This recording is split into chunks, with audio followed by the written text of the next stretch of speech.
एक तो क्वेश्चन हो गया बिना रिकॉर्डिंग के।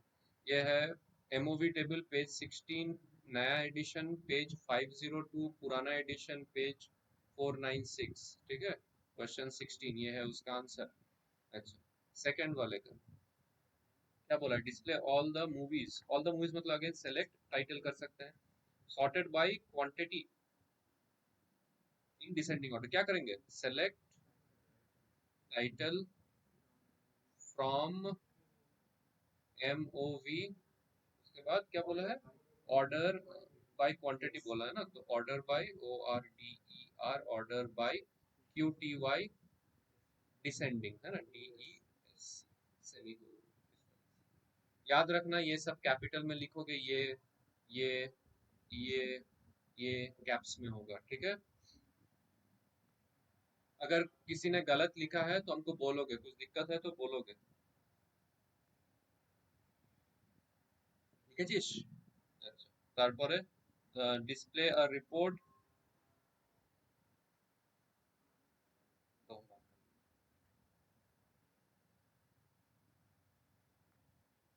हेलो हेलो जी, नमस्ते। हम उसका ट्यूशन टीचर बोल रहे हैं, वो क्लास कर रहा है, अभी फोन मेरे पास है। ठीक है,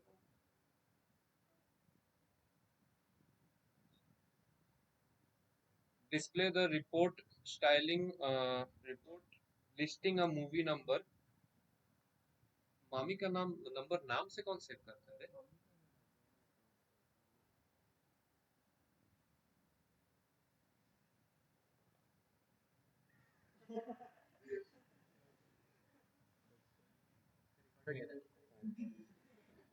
पूरा दुनिया को पता चल गया। अच्छा, display report listing movie number, हाँ ये वाला अच्छा, ये वाला क्या किए हो? डिस्प्ले रिपोर्ट बोला है ना, क्या क्या सेलेक्ट करना बोला? देखो मूवी नंबर मतलब एनओ वाला जो कॉलम है वो, तो सेलेक्ट एनओ। और क्या बोला है? Report listing of movie number, current value बोला है। करंट वैल्यू प्राइस नहीं बोलेंगे, करंट वैल्यू को हम बोलेंगे price into quantity, that is the current value, because you have four quantities and each is of 39.95। Like पहला वाला देखोगे, रिप्लेसमेंट के लिए इंटू 1.15 है। देखो नीचे formula, calculate replacement value for all movies as quantity into price into 1.15। यहाँ पे display report listing a movie number current value करके कुछ दिया नहीं है ना, तो इट इज एम्बिगुअस कि तुम सिर्फ प्राइस लोगे या फिर क्वांटिटी लोगे, या मतलब सिर्फ प्राइस लोगे या फिर क्वांटिटी इनटू प्राइस लोगे, दैट इज एम्बिगुअस। मुझे लगता है कि क्वांटिटी इनटू प्राइस होना चाहिए, बिकॉज वैल्यू बोला ना, वैल्यू। जैसे अगर पहला वाला देखो कि गॉन विद द वाइल्ड, चार क्वांटिटी का है, ईच इज ऑफ 39.95, शायद यही मीनिंग है इसका। तो उसका वैल्यू क्या हो जाएगा? 4 into 39.95 होना चाहिए ना करंट वैल्यू। बात समझ में आ रहा है हम क्या बोल रहे हैं? ठीक है, अभी अगर प्राइस वाला जो कॉलम है, if that signifies the total price of four quantity, then that is different, तब सिर्फ प्राइस होगा, बट टेबल में वो क्लियरली नहीं मेंशन है। ठीक है, तो हम मान ले रहे हैं कि ईच क्वांटिटी का प्राइस है 39.95, तो फिर current value would be 4 into 39.95, so that is why quantity into price का बात कर रहा हूँ। तो यहाँ पे QTY इंटू प्राइस एज क्या होगा ये वाला? करंट वैल्यू ना, एज करंट वैल्यू, तो हम बोल सकते हैं एज करंट वैल्यू, ही नाम है ना करंट वैल्यू। उसके बाद कॉमा देखो और क्या बोला है? रिप्लेसमेंट वैल्यू बोला, रिप्लेसमेंट वैल्यू इज व्हाट?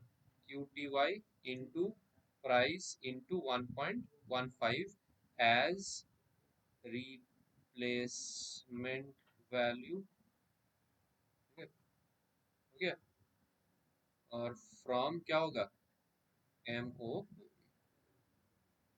कौन सा ब्रैकेट में लिखोगे?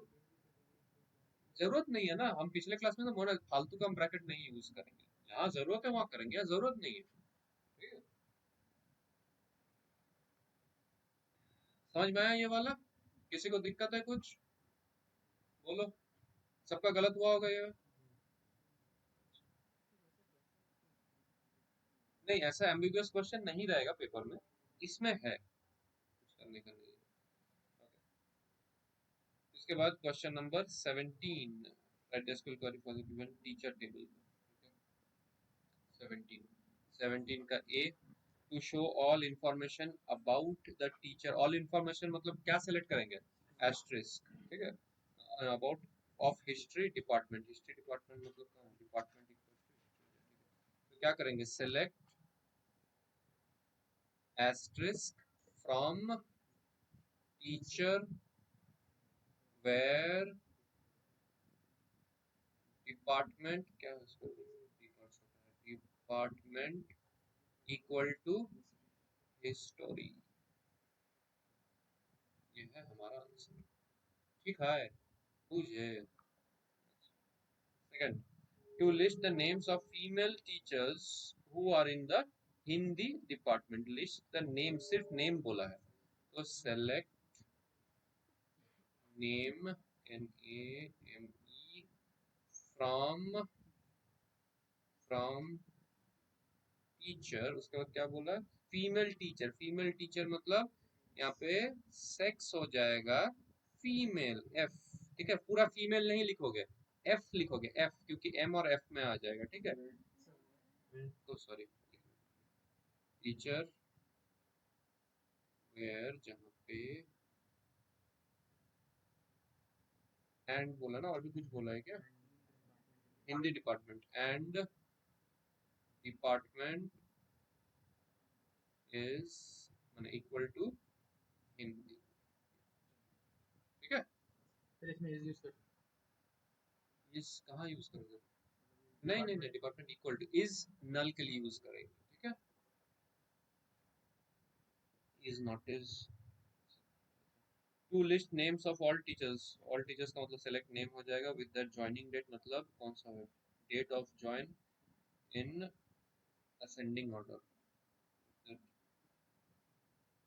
list of all list names of all teachers with their joining date in ascending order। तो क्या हो गया, सेलेक्ट नेम फिर डेट ऑफ ज्वाइन, एक साथ ना, अलग अलग नहीं, फ्रॉम कहाँ से, टीचर वेयर, वेयर क्यों गए, ऑर्डर वैल्यू, वेयर नहीं देंगे, order by date of join, ठीक है, ये डेट ऑफ ज्वाइन एक साथ होगा, कोई स्पेस नहीं। बोलो किसका क्या गलत था, कितना गलत था, सब अगर एक एक नंबर का होता तो तुमको कितना मिलता, थोड़ा सा भी गलत मतलब वो गलत था।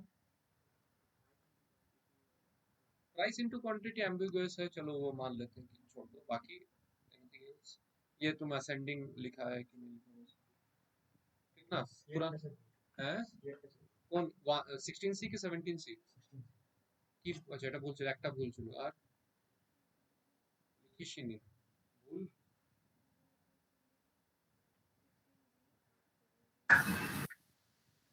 বুঝেছিস, বি আর ডি তো নেই, বি আর সি হবে না, 17 বি আর সি আছে, ডি তো নেই,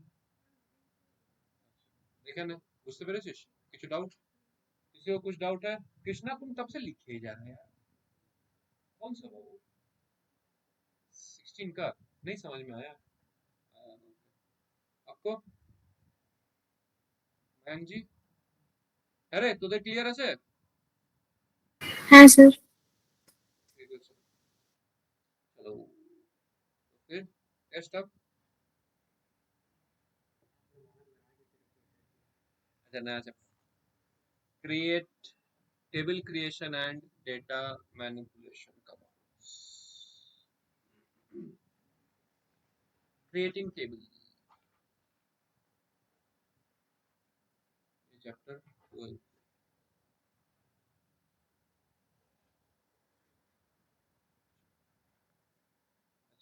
इससे पहले हम लोग जो देखे चैप्टर 11 में कि टेबल बना हुआ था, टेबल के ऊपर हम लोग उसमें एसक्यूएल क्वेरीज चला रहे हैं। अब हम लोग देखेंगे कि टेबल खुद से कैसे हम लोग बना सकते हैं, ठीक है, हाउ टू क्रिएट टेबल। तो सबसे पहले टेबल बनाने से पहले हम लोग क्या बनाना पड़ेगा, डेटाबेस। जैसे मान लो एक डेटाबेस के अंदर we can have multiple tables, बात समझ में आ रहा है, तुम्हारे पास अगर मल्टीपल डेटाबेसेस है, जैसे मान लो 3 डेटाबेसेस है, हर एक डेटाबेस के अंदर मल्टीपल टेबल्स हो सकता है, बात समझे। तो इसीलिए कोई भी टेबल, मान लो तुम एक टेबल बनाना चाहते हो, तो ये टेबल बनाने से पहले तुमको डेटाबेस क्रिएट करना पड़ेगा। या फिर अगर डेटाबेस बना हुआ है तो उस डेटाबेस के अंदर जाना पड़ेगा और फिर टेबल बनाना पड़ेगा, ठीक है। तो ये कहानी हो जा रहा है। और डेटा एंट्री के लिए इधर नया टेबल बनाना पड़ेगा, मतलब अगर वो टेबल एकदम प्रेजेंट नहीं, एकदम फ्रेश टेबल, या फिर टेबल बना हुआ है और उसमें हम कुछ डेटा एक्स्ट्रा इनपुट कर रहे हैं। तो ये दोनों तरीके से हम लोग डेटा इनपुट कर सकते हैं। तो सबसे पहले अगर हम लोग देखेंगे, बुक में तुम लोग को दिया हुआ है कि हाउ टू क्रिएट डेटाबेस। देखोगे तुम्हारे बुक में भी दिया हुआ है, मेरा पेज 498, तुम्हारा कितना होगा? 502 के बाद 504, अच्छा 504 में, ठीक है। तो सबसे पहला टॉपिक है कि creating a database. Create database, देखो सिंपल सा क्वेरी है कि क्रिएट डेटाबेस और फिर द डेटाबेस नेम,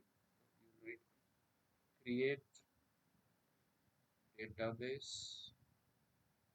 और फिर what ever the name of that database. जैसे मान लो तुम डेटाबेस देना चाहते हो कि न्यू डेटाबेस, ये तुम्हारा नाम है, दिस नेम ये तुम अपने हिसाब से चेंज करोगे, ठीक है।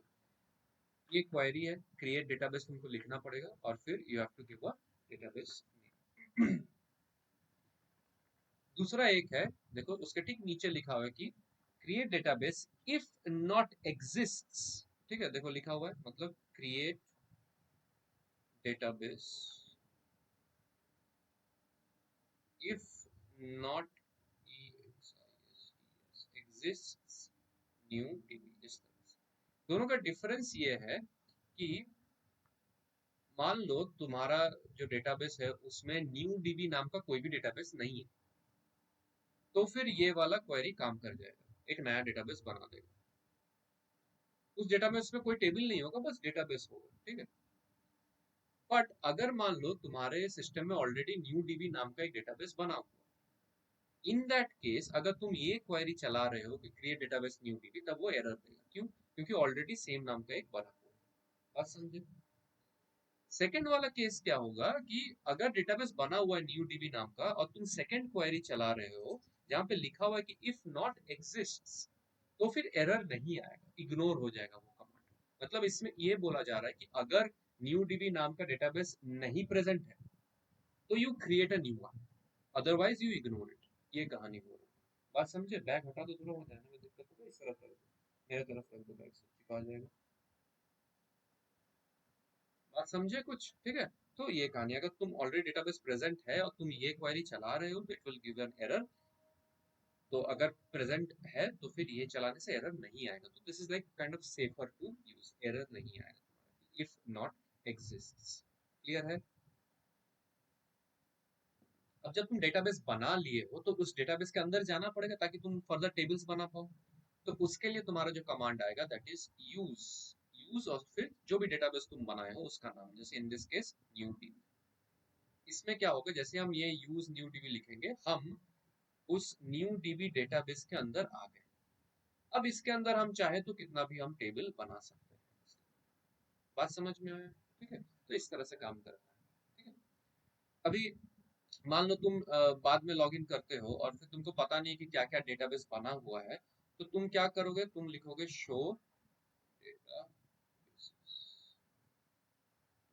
इससे क्या होगा, जितना भी डेटाबेस प्रेजेंट है वो सब कुछ तुम्हारे सामने डिस्प्ले हो जाएगा और फिर तुम उस हिसाब से चुन सकते हो कि कौन सा डेटाबेस में तुमको काम करना है।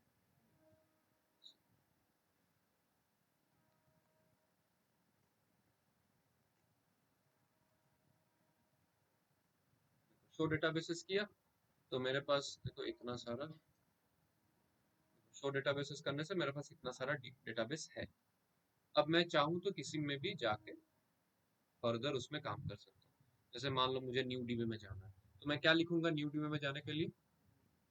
Use new dB. तो देखो डेटाबेस चेंज हो गया, मतलब presently I am in new dB और फिर मैं इस पे अब काम कर सकता हूँ।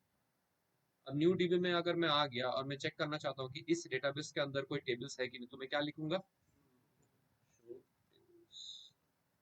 इतना सारा टेबल बना हुआ है न्यू डीबी के अंदर। बात समझ में आया कुछ? ठीक है। तो इस तरह से हम लोग कुछ काम करते हैं। अभी मान लो तुमको एक डेटाबेस नहीं चाहिए, you don't need a database, तो फिर तुम ड्रॉप कमांड के थ्रू उस डेटाबेस को हटा सकते हो। ड्रॉप और फिर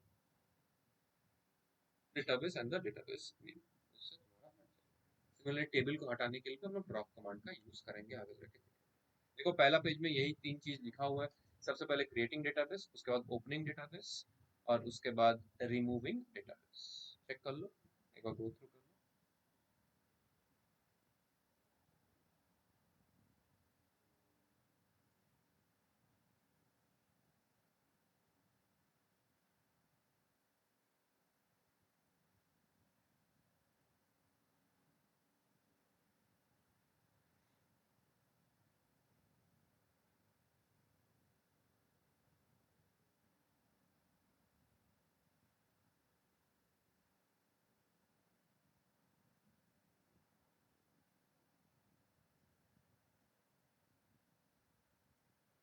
समझ में आया?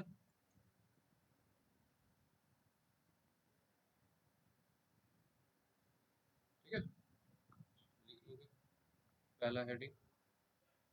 पहला हेडिंग इज क्रिएटिंग डेटाबेस।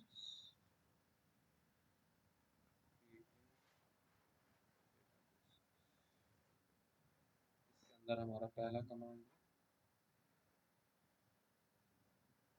दो कमांड लिखेंगे। एक है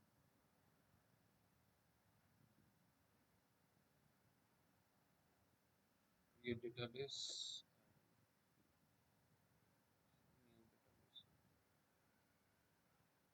दूसरा हम लिखेंगे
কিছু বল কোনটা এটা।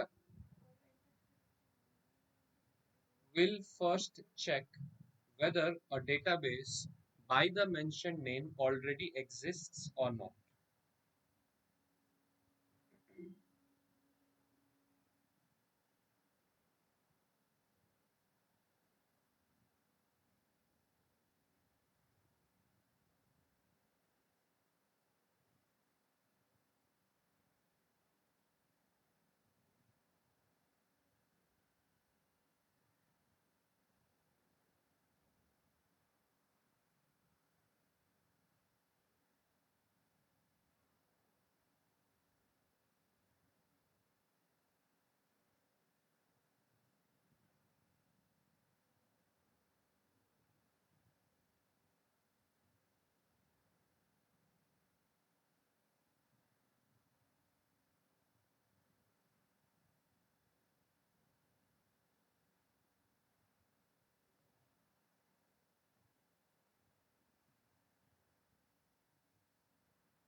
Mention name already exists or not. একদম তো ক্লাস পর অভ্যেস হয়ে যাবে আমার কাজে হ্যান্ডরাইটিংটা পড়া তো ওদের অভ্যেস হয়ে গেছে।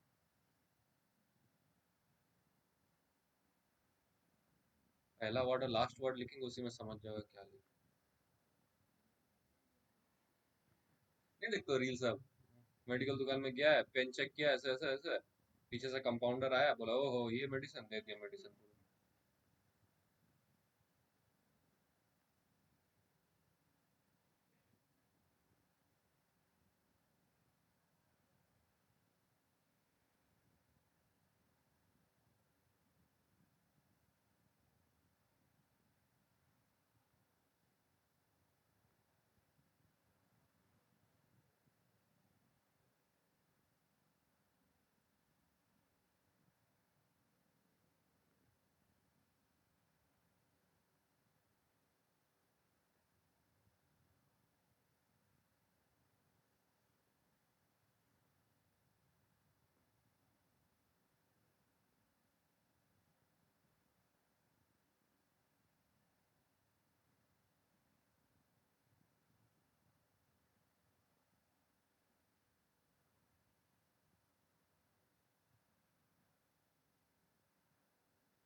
হুম। হ্যাঁ, হ্যাঁ, যেগুলো আমি ব্লুতে লিখছি সেগুলো হচ্ছে কোয়েরি, ওটা তো বুঝতেই পারছিস। আর এইগুলো হচ্ছে আমার জাস্ট মানে টেক্সট গুলো আমি বলছি, নোটস এগুলো আর কি, বুঝতে পেরেছিস? সেই জন্য आलादा आलादा रंग में लिखছি। ब्लू वाला जो दिख रहा है ना वो क्वेरीज है, और जो ग्रीन में है that is the notes that you have to note. ये किसके लिए है, ये इसके लिए है, इसलिए।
हो गया। जब लिख रहे हो ना तो सिर्फ लिखो मत, लिख के ना उसको समझने की कोशिश करो कि क्या हो रहा है। सिर्फ ड्राइंग करने जैसा लिख मत लो, समझो थोड़ा सा। अगर कोई चीज ऐसा है जो नहीं समझ में आ रहा है, डाउट है, तो पूछो।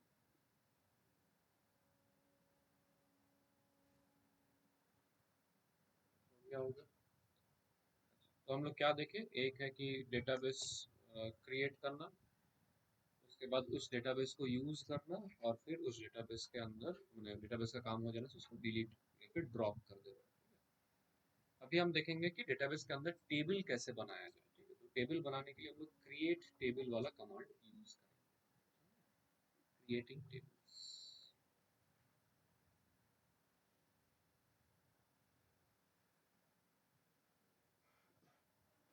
ক্রিয়েটিং। সঞ্চারী, মিতা, তোদের ক্লিয়ার আছে? মেয়েটা আবার ঘুমিয়ে গেছে নাকি মিতা? Yes, sir. ভিডিওটা অন করে রাখবি।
বল কোনটা বুঝতে পারছিস না বল। Command, command, COMMAND command. बेचारी इधर देख रही है और उसका देख रही, दोनों उसका भी हैंडराइटिंग नहीं समझ पा रही, मेरा भी नहीं समझ पा रही, दोनों का गंदा हैंडराइटिंग है। वो परेशान है, एक बार इधर है, कोई इधर कर।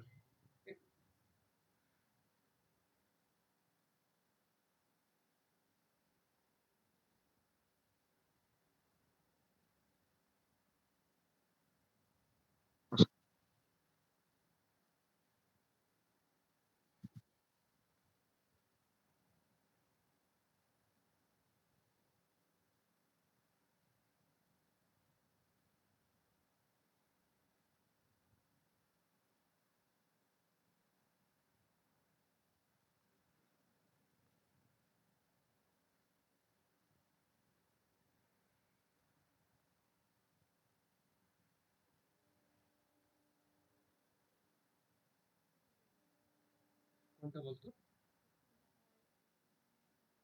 কমা দিয়ে ই কোড ইন্টিজার কমা ই নেম var ব্র্যাকেটে 20, তারপর এই ব্র্যাকেটটা ক্লোজ করছি, মানে এটা হচ্ছে দেখ এই ব্র্যাকেটটা ওপেন হচ্ছে, এই ব্র্যাকেটটা ক্লোজ হচ্ছে, পুরো যে জিনিসটা হচ্ছে না E code integer E name var এটা হচ্ছে একটা ব্র্যাকেটের মধ্যে আছে।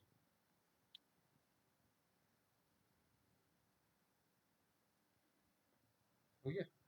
इससे हमारा क्या हुआ, देखो ये क्या हो रहा है बेसिकली, क्रिएट टेबल ये कमांड है, उसके बाद मैं ये ईएमपी क्या है, टेबल का नेम।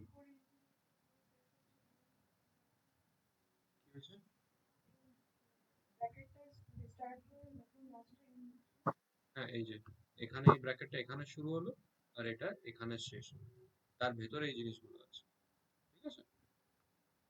तो टेबल का नाम क्या है, ईएमपी।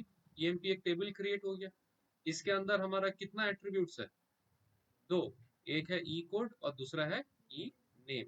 ई कोड इंटीजर टाइप है, मतलब कि जैसे न्यूमेरिक वैल्यू आएगा, जैसे मान लो 123 141 इस टाइप का वैल्यू आना चाहिए। ई नेम में क्या है, वैर क्या है, ठीक है, जैसे रेहान आ गया, ठीक है, और कौन आएगा, कौशिक आ गया, ठीक है, तो इस टाइप का। बात समझ में आया? अच्छा, वैर का क्या प्रॉपर्टी था याद है, क्या था, जैसे वैर का 20 मतलब एट मोस्ट 20 कैरेक्टर्स वो यूज करेगा, मैं उससे कम भी कम लूंगा, जैसे आदरा अगर लिखा तो कितना साइज दिखाएगा उसका, 4 लेंथ दिखाएगा, तो इस टाइप का वो चेंज होते रहेगा, तो ये हमारा टेबल क्रिएट हो जाएगा। तुम ये करके भी देख सकते हो ऑनलाइन में।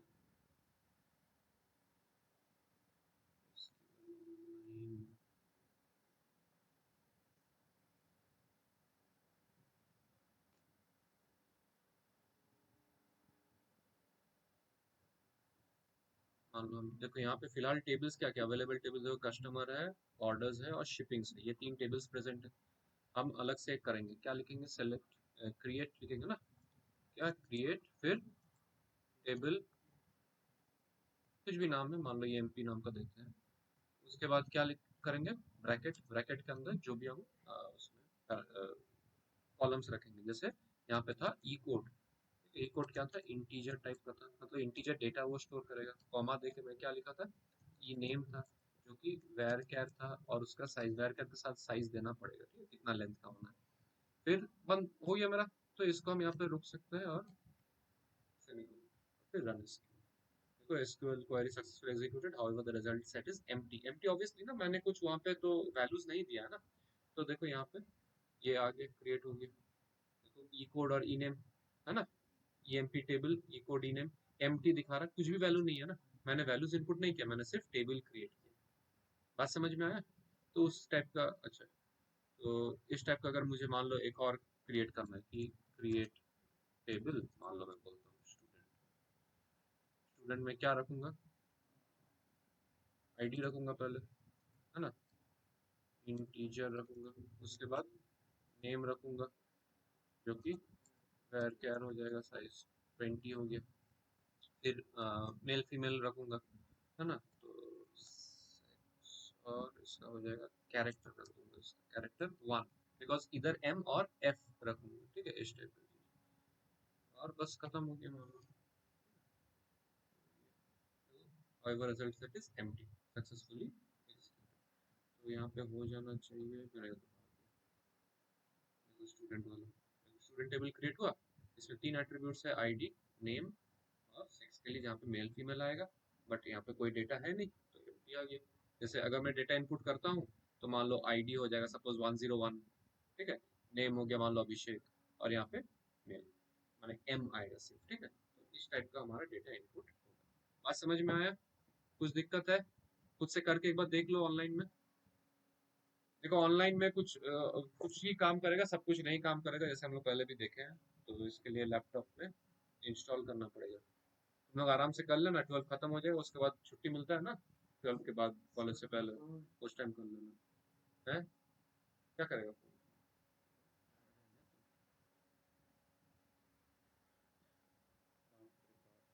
क्या है, क्या चीज के स्टैंड है क्या,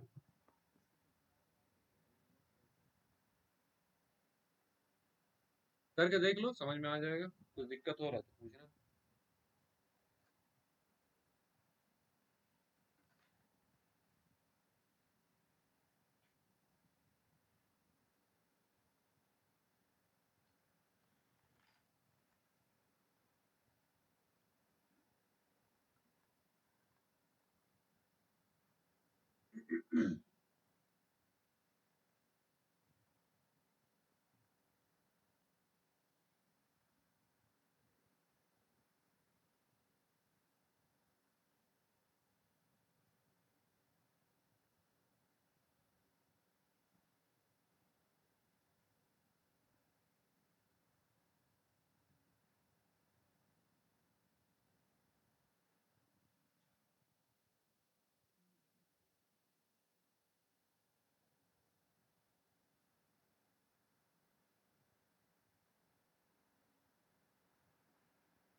জোরে বল।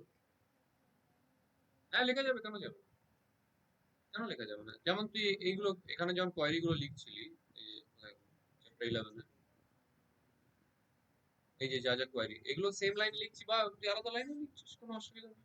ঠিক আছে, लिखो लिखो, मुंह बंद रखो, काम करो। नेक्स्ट है इंटीग्रिटी कॉन्स्टेंट्स, सिर्फ डेटा इंटीग्रिटी नहीं लिखना है।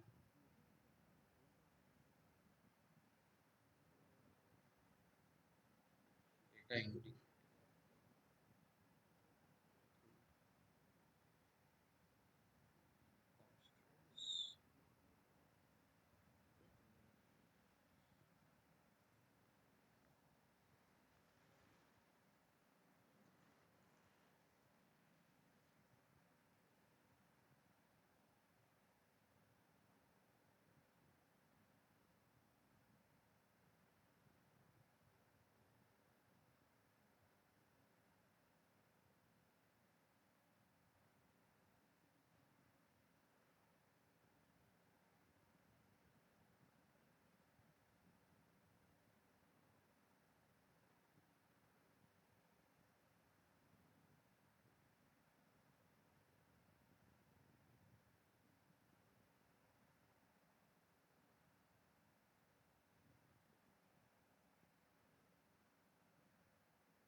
हो गया। अच्छा, कांस्टेंट मतलब क्या है, समझो। कांस्टेंट मतलब होता है कि तुम कोई लिमिटिंग कंडीशंस दे रहे हो, दोज आर कांस्टेंट। देखो लिखा हुआ है, constant is a condition of check applicable on a field or a set of fields. मतलब एक सिंगल कॉलम पे या फिर मल्टीपल कॉलम्स पे तुम कुछ एक चेक डाल रहे हो, कुछ एक लिमिटेशन डाल रहे हो, ठीक है, कंडीशन डाल रहे हो कुछ, और जब तक वो कंडीशन मीट कर रहा है तुम वैल्यूज इनपुट कर पाओगे, जब कंडीशन मीट नहीं करेगा तो वो वैल्यू इनपुट नहीं होगा। ठीक है, से फॉर एग्जांपल तुम एक कॉलम किए हो स्टूडेंट टेबल में कि रोल नंबर, अब तुम बोल रहे हो कि रोल नंबर जो कॉलम है that should be not null, मतलब उसमें वैल्यू इनपुट करना है मेरे को, वो मैं ब्लैंक नहीं छोड़ सकता। ठीक है, तो नॉट नल एक कॉन्स्टेंट आ जा रहा है जो कि रोल नंबर कॉलम पे एप्लीकेबल है। मतलब जब मैं एक इनपुट करूंगा डेटा, ठीक है, तो उसमें मुझे रोल नंबर का वैल्यू देना पड़ेगा। फॉर एग्जाम्पल सपोज तुम एक टेबल बनाए हो, ठीक है, जहाँ पे टेबल मान लो स्टूडेंट टेबल है, और उसमें जो तुम है कि नेम है, ठीक है, रोल नंबर है, क्लास है, इस तरह से है, ठीक है। और मैं बोला हूँ कि roll number is not null, ये बोल दिया हूँ ड्यूरिंग द क्रिएशन इटसेल्फ। अब क्या है, जब मैं वैल्यू इनपुट करूंगा तो मैं पहला नेम को छोड़ सकता हूँ, लेकिन मुझे रोल नंबर देना पड़ेगा, क्लास को भी छोड़ सकता हूँ। बात समझ में? सेकंड केस में मान लो मैं ABC है, 11 है, और क्लास मान लो 7 है, इस टाइप की चीज। ये है एक record, this is one record. और ये भी अपने आप में एक रिकॉर्ड है, जिसमें नेम कुछ वैल्यू नहीं है, क्लास भी नहीं है, बट रोल नंबर मैंडेटरी था, उसको मैं ब्लैंक नहीं छोड़ सकता, because it was given the constraint कि इट इज नॉट नल। बात समझ में आए? तो दैट इज एन एग्जांपल कि क्या हो रहा है। ऐसे बहुत सारा कंस्ट्रेंट हम लोग देखेंगे, ये एक एग्जांपल है। जब हम लोग ये जो कंस्ट्रेंट है वो मैं एक पर्टिकुलर फील्ड में डाल सकता हूँ, या फिर सेट ऑफ फील्ड्स, मतलब मल्टीपल फील्ड्स को कंबाइन करके भी मैं डाल सकता हूँ, ठीक है। बट जब कंडीशन डाल दिया जाएगा तो जो वैल्यू इनपुट होगा वो वैल्यूज उस कंडीशन को मीट करना चाहिए, अदरवाइज एरर जनरेट कर देगा। क्या ये समझ में आया? ठीक है। तुम कभी उसको चीटी काटता है, कभी उसके तरफ देखते रहता है, उसका कॉपी देख रहा है, प्रॉब्लम क्या है? हमको देखो ना, सुन रहा है, आंख उधर है, नजर उधर है, सुन इधर रहा है, मल्टीटास्किंग है।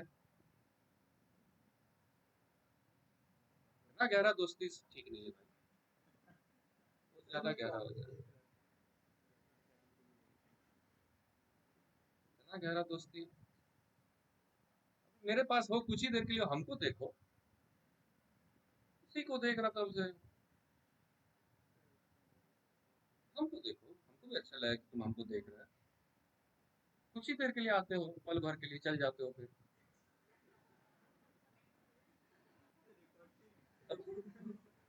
ये वीडियो तो, ये रिकॉर्डिंग नहीं जाएगा। उसमें भी तुम उसी को देखे जा रहा है, उसी को चीटी काटता है।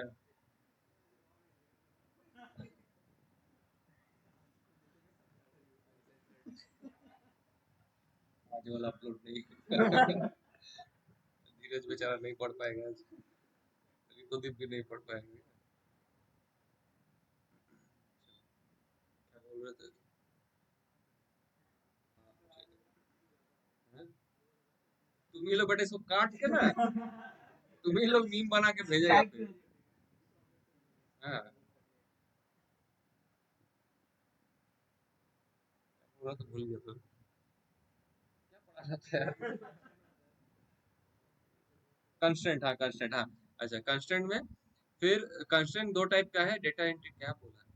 हाँ, टू टाइप्स ऑफ कंस्टेंट है, एक है कॉलम कंस्टेंट, एक है टेबल कंस्टेंट। कॉलम कंस्टेंट मतलब कि जो कि इंडिविजुअल कॉलम्स को इफेक्ट करेगा, जैसे रोल नंबर, नॉट नल, इस टाइप का चीज। टेबल कंस्टेंट मतलब जो पूरा टेबल का डेटा को ऑन अ होल वो इफेक्ट करेगा, ठीक है। दो टाइप का कंस्टेंट है, टेबल और कॉलम।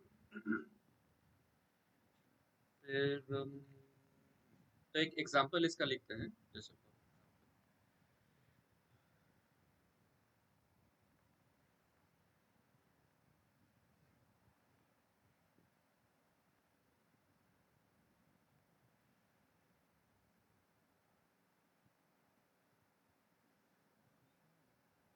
मैं ऐसे handwriting-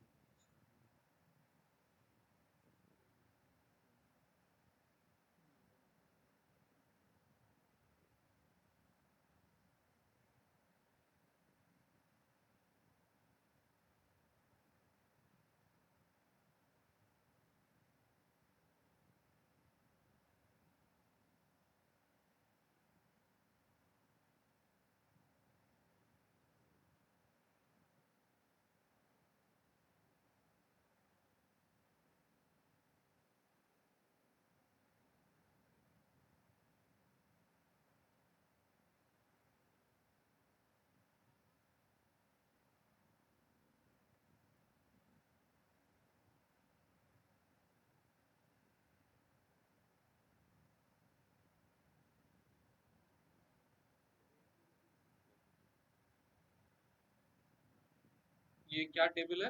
EMP टेबल। इस पे तुम क्या समझ रहे हो कि ई कोड जो है, देखो वो नॉट नन लिखा हुआ है, इसी तरह से लिखते हैं। मतलब जो कॉलम नेम है उसके बाद उसका डेटा टाइप और फिर अगर कोई कांस्टेंट देना है। सिमिलरली यहाँ पर भी देखो मतलब ई कोड ई नेम दोनों में नॉट नल लिखा हो, मतलब जब मैं इनपुट करूंगा वैल्यू तो we have to input the E code and the E name, उसको मैं ब्लैंक नहीं छोड़ सकता। हाउएवर ग्रॉस को मैं ब्लैंक छोड़ सकता हूँ क्योंकि ग्रॉस के साथ कोई नॉट नल कंस्ट्रेंट नहीं प्रेजेंट। ग्रॉस क्या है कि उसका सैलरी जैसे मान लो ग्रॉस सैलरी, ठीक है, तो डेसिमल में लिया हुआ है, मतलब डेसिमल मतलब वो डेसिमल पॉइंट रियल पॉइंट जो होता है रियल वैल्यूज। 8,2 मतलब टोटल 8 उसमें प्लेसेस है और डेसिमल के बाद 2 प्लेसेस, टोटल 8 प्लेसेस है, डेसिमल के बाद 2 प्लेसेस मतलब डेसिमल से पहले 6 प्लेसेस, वो मेंशन कर सकता हूँ कि डेसिमल के बाद कितना चाहिए, डेसिमल के पहले कितना चाहिए, इस टाइप की चीजें। समझे बात को? तो ये हमारा एक कंस्ट्रेंट। इतना क्लियर है? कुछ दिक्कत है? पक्का? फिर डिफरेंट टाइप्स ऑफ कंस्ट्रेंट जो है वो हम देखेंगे, जो तुम्हारे सिलेबस में कवर्ड रहेगा, डिफरेंट टाइप्स ऑफ कंस्ट्रेंट्स।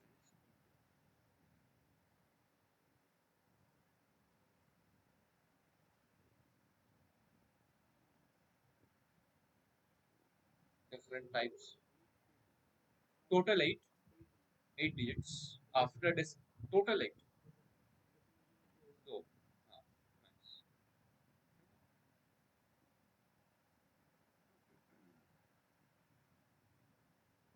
पहले वाला फर्स्ट वाला यूनिक,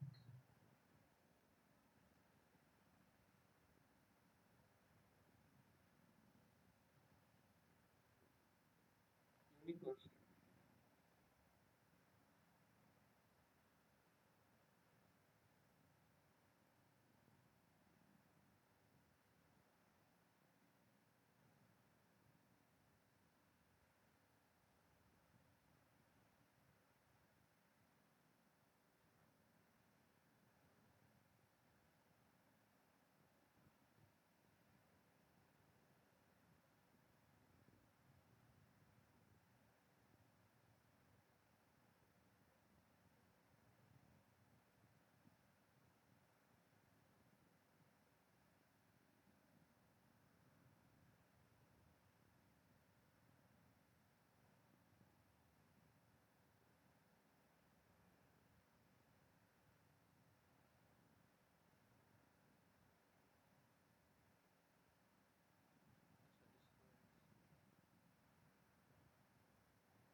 समझ में आया क्या हुआ? यहाँ देखो ई कोड में दो कंस्ट्रेंट दिए, एक है नॉट नल, दूसरा है यूनिक। ठीक है, इसका क्या मतलब है कि जैसे मान लो तुम्हारे पास अगर एक ईएनपी टेबल है और इसमें ई कोड है और ई नेम, मान लो एक रिकॉर्ड कुछ इस तरह से है कि E code is, since it is integer, मान लो 101, ई नेम मान लो अभिषेक। फिर फिर से मैं क्या कर रहा हूँ, फिर से मैं 101 और मैं अभिषेक डालने का कोशिश कर रहा हूँ, फिर अभिषेक।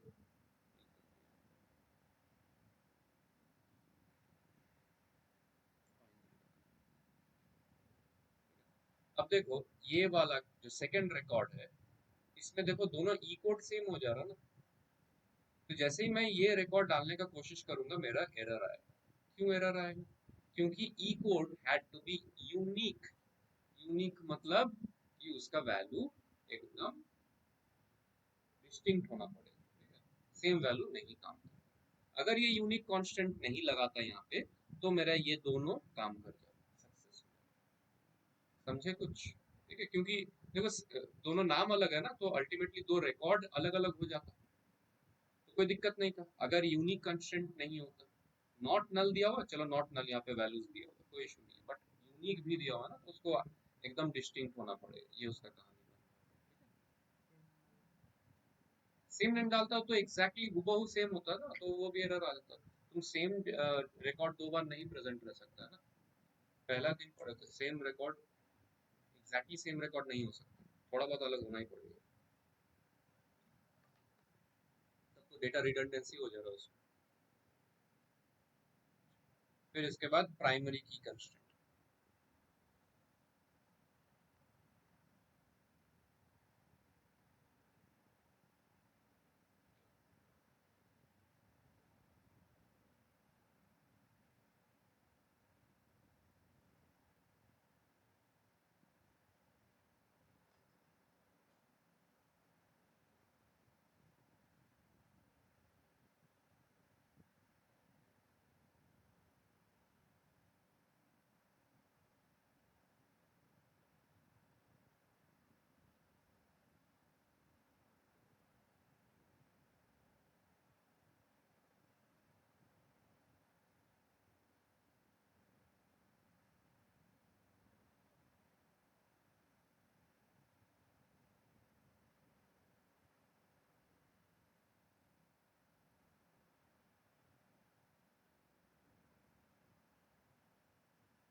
ये वाला पॉइंट ऐड कर। बेसिकली प्राइमरी की कांस्टेंट से हम कोई भी कॉलम को प्राइमरी की डिक्लेयर कर सकते हैं। ठीक है? अब प्राइमरी की तो ये तो ऑब्वियस है ना कि वो नॉट नल होगा और वो यूनिक होगा। प्राइमरी की मतलब क्या है, एक ऐसा यूनिक डेटा जिसके थ्रू हम पूरा रिकॉर्ड को आइडेंटिफाई कर सकते हैं। तो obviously it is not null and it should be unique. ठीक है, तो ये नॉट नल तुम नहीं भी लिखोगे इसमें तो भी वो खुद ब खुद ले लेगा, क्योंकि प्राइमरी की का नॉट ना। बात समझ में आया? तुम्हारा जो होमवर्क रहेगा, that is homework,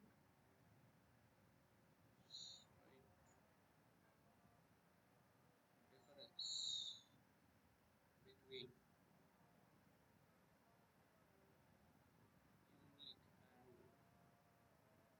and primary key,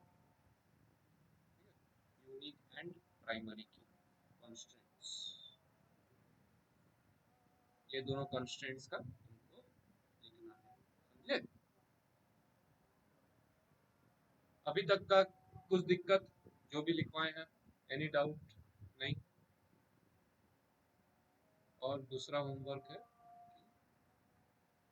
practice creating tables with constraints discussed। जो भी हम लोग डिस्कस किए हैं बेस्ड ऑन दैट।